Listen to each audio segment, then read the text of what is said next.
a big one. Larapinta came about, it was a COVID idea. Obviously, we had the 5K radius, the 1 hour of exercise. And so my brain went to, when I can run as far as I want for as long as I want, I will find the longest trail in Australia and I will run in one direction.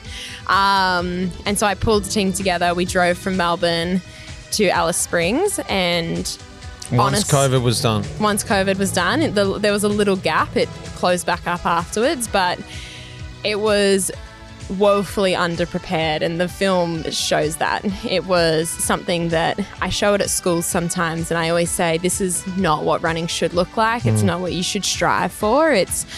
I put myself in a position that I would not do again. I would do it so differently, but I learned so much out there, and I wouldn't change it for the world, but it was something that was, I bit off a little more than I could chew.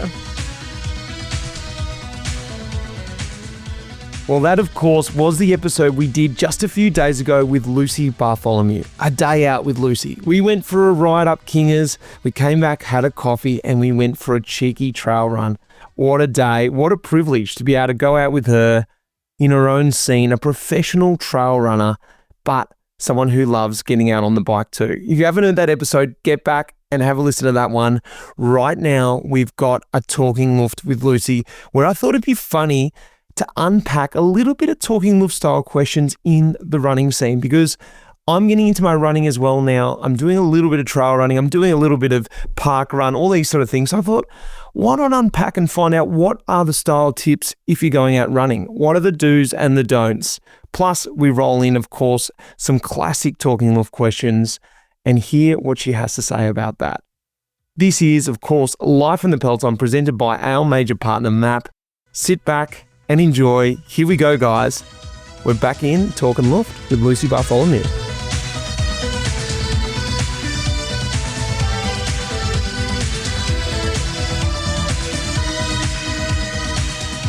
Well, this is something new. Talking Luft with an ultra trail running professional, Lucy Bartholomew. Welcome to Talking Luft. Thank you. I have a question to begin. What is a luft? Well, that sets it up perfectly. Well, that little thing that I gave you over there, that little casquette, that's called a casquette. It's not a hat. No, it's called a capolino or a mini cycling cap, whatever you want to call it. She's got the official Life in the Peloton casquette. Luft is referred to the amount of air that sits underneath your hat between your head. Oh my goodness. Amazing. So, you put this on, I'll let you put it on. And the first question is, how do you wear your cap, your casquette, your capolino? What's your style? Because there's lots of different styles you can wear with these little hats. I can hold your mic if you like. Oh, I didn't know there was a thing. Oh, is it like that or that? Well, that's brim up or brim down. So what would you prefer? I think I'd go up. Okay, brim up. She's got brim up, minimal luft, if not any. Which is fine. That's your own style. I need you to put yours on. I need to see the difference. Yeah, okay. Hold my mic. I don't have one, so I'll have to borrow yours. This is my style. Oh, okay. Lots of love. Brim up. You could also wear it reverse if you want to get really fast. Oh, that guy's got long, big luft. I see it. No luft. He's skull capping it, that guy. Credit Agricole cap though, pretty cool cap. All right, so you've learnt luft. I feel one step closer to being a part of this community. It is hard because look, back in the day they used to race with caps. Yeah. And they could just wear luft, they could have it reverse, they'd even cut the top out, have a visor. There was heaps of styles. It was all about what you'd wear on your head. Now, because we obviously wear helmets, the hats are underneath your helmet, so no luft. Yeah. But you can use them for technical features like blocking rain, keeping your head warm. It's sort of about it. Aesthetically looking cool. Representing Life in the Peloton. So that'll get out there. All right. A couple other questions. Do you stop when you're out riding at a cafe? Are you a coffee shop person or not? I ride for the cafes. Right. Nice. What do you get when you stop at a cafe? Soy flat white, oat flat white. Anything to eat? I am vegan. I don't have as many options. Right. If there's something there, I will support and get that. Sometimes you just like, the vegan option was seriously bad, but you got to just pretend that it's really good, or Yeah, the dry piece of cardboard that I just overpriced paid for. Yeah. that's what I wanted to say, but I wanted you to say it. Do you leave your helmet on at the coffee stop, or do you take it off? Nah, any chance to get that thing off, I take it off. Very good. Anyone out there who's doing that, don't do that. Do you do the helmet? So when you take it off, you can't see your bike. Do you do the helmet lock? Do you put the helmet around your bike to sort of lock it up, like pretend like it's locked? No. No, you don't know that? No. Well, being back in Melbourne, you don't sort of want to leave your bike out of sight. And I got too used to doing that in Europe. You're like, whatever, it's a team bike if it gets stolen, and which it never did.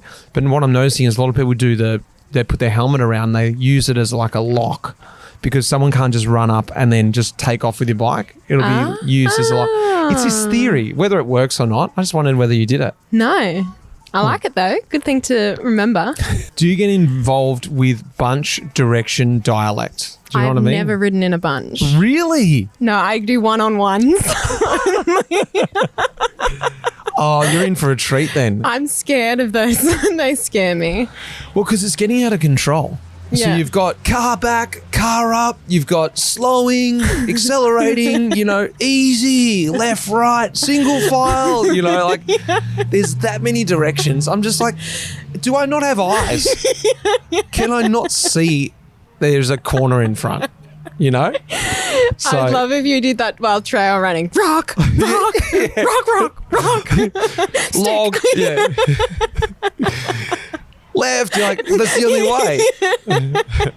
Okay, that would have been a good one. So running fashion. There's some things that I don't know. I've done cycling fashion. I've got my opinions on that. So I thought we'd get into running fashion. Let's go to shorts. Okay. What's the go for you? Or the go, what's cool? Is it the split shorts? Is it bike shorts or like fitted active shorts? Oh, yeah. No, not them. Bike shorts without a chamois, that is. Are you wearing the standard mid-quad square short? Like the sort of, Yeah. don't know how to call Bit it. more board shorty. Yeah. Yeah. Or the skort. Oh, skirts are very vintage. You'll get a lot of respect, but you're not trendy right now. I'm like more of the split short. Yeah, nice. Yeah, Old yeah. school. Yeah, I like the old school feel. Tight Like shorts. old school split right up to the band. Less split than that. Yeah, we're working our way in trail running. We're becoming more and more open to the split.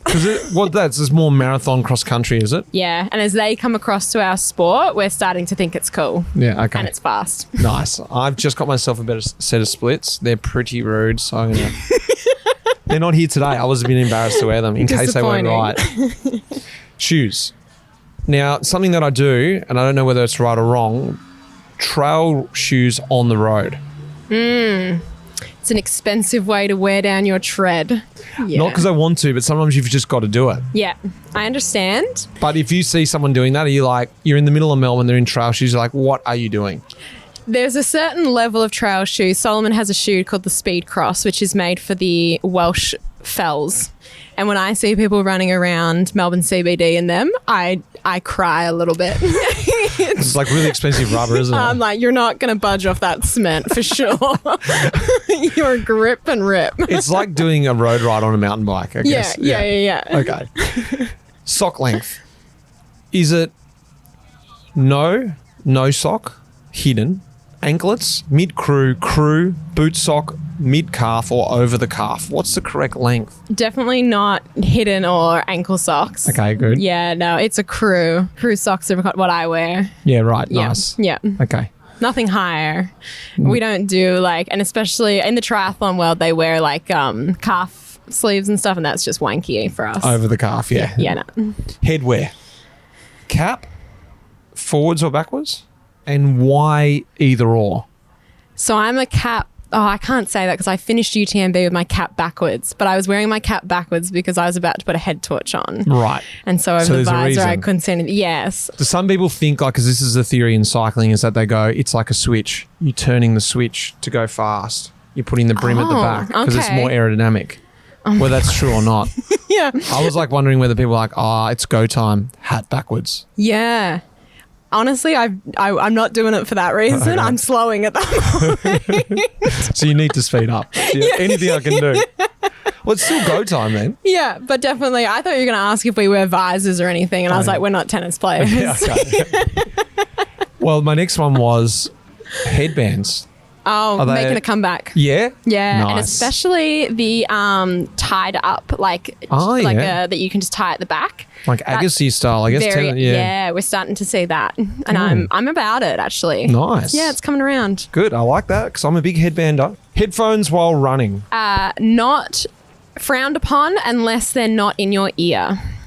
So the new bone conducting headphones are very much in vogue and much more appreciated by everyone on the trail using it. Right. So frowned upon if you're just wearing over ear AirPods. Yeah, or big Beats by Dre. Yeah, no. You're not making friends if you're Got the noise cancellation in your own world. Yeah, you want to hear what's around you. Hear the birds, man. Okay. What do you have playing when you're running in your headphones? Oh, gosh, it really depends on what I'm doing. If I'm running fast or if I'm just running easy. I always get competitive. Is it music or is it speaking? If I'm running fast, it's music. If I'm going easy, I'll listen to a podcast. Nice. Yeah. Oh, so you do that? Yeah. Audiobook? I've never done the audiobook thing. No. And same thing when riding. You headphones? Yeah, same thing. Yeah, I probably more am open to podcasts on the bike. Yeah, I think because I'm just a slower rider. Favorite training loop ever? Running and riding. Explain the loop because someone out there is going to know it. Okay. And run us through that loop. Let's do running first. All right. Oh, let's do riding first. All right. I can think of my riding because I haven't done that many rides. But I adored the ride I did from Girona to the Costa Brava coastline. Nice. I don't know exactly where we went, but it was a 100-kilometre loop. Tossa de Mar, probably. Yeah, it went up over Els Angel. Els, yeah, and right. then to the coast. Wow, different loop. Yeah, it was my last long ride before the Nice Ironman, and we were meant to do an hour, and we ended up out for 4 hours, and it was just glorious. That was my favourite loop. Cool. On the bike. And running, does the UTMB 100 miles count? It's a big loop. Can be any loop. Your favourite loop. Don't need to explain every detail of that one. Yeah, 10,000 metres of climbing, but big loop to commit to. Cool. I like it. All right, I've got a scenario for you. Oh, gosh. Yeah. You take off in a 100-miler. It thins out and everyone takes their pace. There's one particular runner that's been shadowing you ever since you started, but it didn't really bother you until now. Now that it's just you and them on the trail alone together. They're talking to you all the time, even though you don't answer, giving you kudos and just generally being annoying, which is ultimately starting to really get under your skin. You have a clear schedule in plan and a plan in place on how you want to tackle the first part of this 100. And clearly this person is pretty comfortable running at your pace and doesn't look like they're going to get distance anytime soon. You know you need to get free of them. You know that much. They're really beginning to throw you off your game. Do you? A, lift your pace. Go off your schedule. You're just at the start of a long climb and you know you're planning on running. It's somewhat reserved to save it for the back end. But this could be your chance to drop them and get your own free running space. Get back into your groove. Get focused on the task at hand. But in doing this, even though you will drop them, you will need to go deeper than you want to this early in the race. Put yourself at risk of completely blowing up in the back end, ruining your big goal for the year if you're even able to finish. Or do you B? Stay strong and stick to your pace, your schedule. You'll have comfort in knowing that you will have things dialed for the back end of the race, like you have planned. But the mental games by having old mate chirping in your ear the whole day could really start to unnerve you and make you lose focus on your goal at hand. And when you need that mental strength later in the day, you may have used it all up trying to block them out in this early part of the race. Is old mate a female or a male? Could be male or female. Well, if it's a female, I would be breaking the elastic and dropping their ass. Well, you'd have to go deep though. If it was a male, I feel like I've had that situation time and time again. Yes.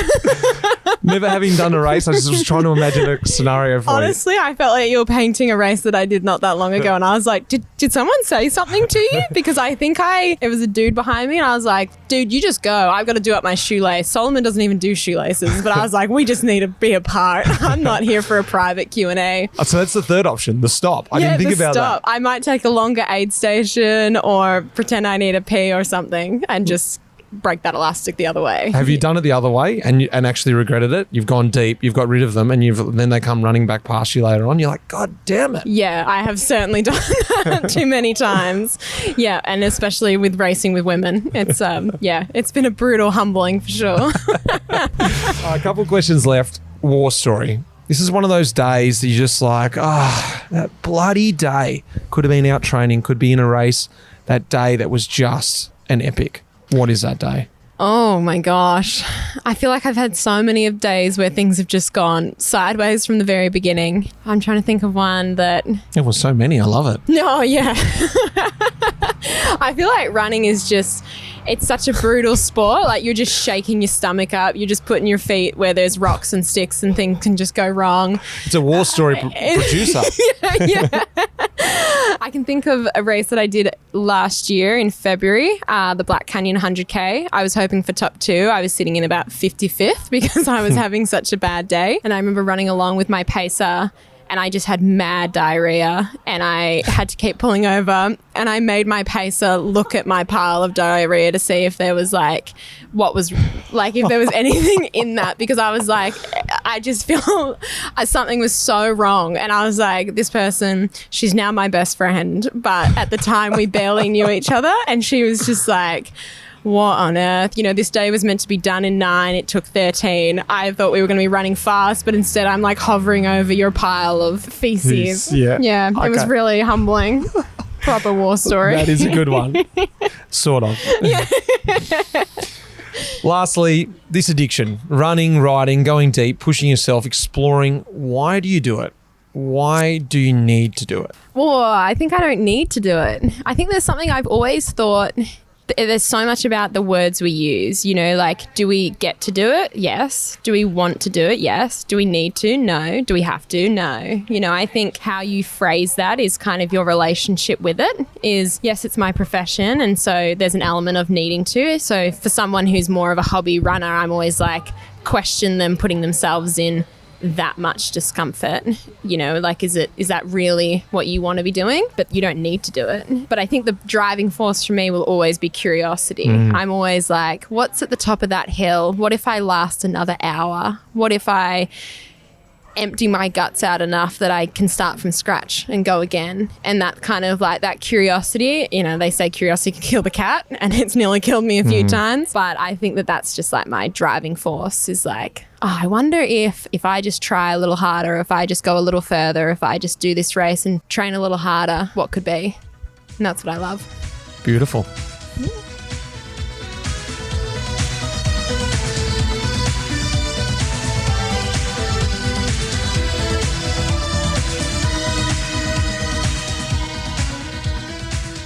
Just a classic Talking Luft. I really love doing them. I don't know what it is, and I know you guys love hearing them. They're a bit of fun, a little bit extra. If you haven't heard her episode, like I said, get back and have a listen to that. A big thanks to our major partner, MAAP, who are making this podcast happen, Red Bricks, who slap it all together for us, and you guys for listening, and the Life in the Peloton team behind the scenes. We have got a race communique just around the corner for you, so sit back, get ready. It's going to be a lot of fun. Until then, guys, take it easy. Cheers. That iconic music in this episode was composed by none other than the legend, Pete Shelley. Cheers, mate.